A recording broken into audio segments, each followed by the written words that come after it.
Black artists have managed to both politically critique and form unique identities outside of racist images of African peoples by employing various mediums of artistic expression. In her 1973 piece, Liberation of Aunt Jemima, assemblage artist Betty Saar seeks to shatter the archaic conceptions of Black women as kind-hearted caretakers and doting mother figures. Saar depicts a grotesque caricature of a Black mammy figure holding a broom on her right side and a pistol on her left, with a painted portrait of a gentle-looking mammy figure cradling a white child resting in front of her, all of this shadowed by a Black power fist in the foreground. Both pieces rest atop a bed of cotton fluff, as a wall of the titular Aunt Jemima's face covers the background.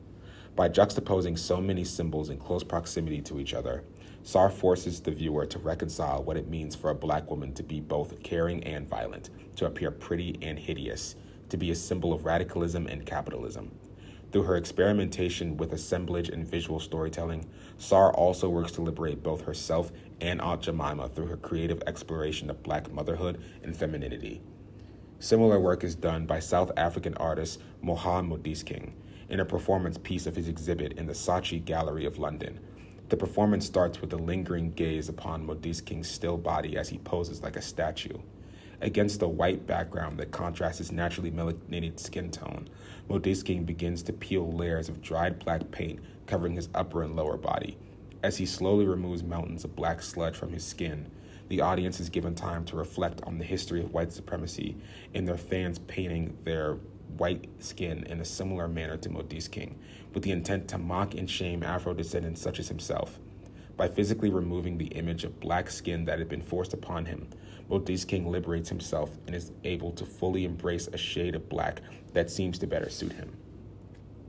Alongside Saar and Modise, Badir McCleary's narration on Soul of a Nation, Art in the Age of Black Power, chronicles Black artistic and revolutionary history from 1963 to 1983. McCleary draws a clear through line of the Black radical tradition and marries it beautifully with the Black arts movement that evolved alongside it over the course of 2 decades. As pieces of cultural and political history roll by, each new edition builds upon those before it and provides context for those following close after. Through detailed description and poetic voiceover, McCleary emphasizes to the listener that art and politics are not only linked, but in fact, they are one and the same. Black art mobilizes and Black politics liberate. Across time and space, both have served as key pillars for Black creatives to materialize a vision of themselves outside of those crafted for them by their white supremacist societies.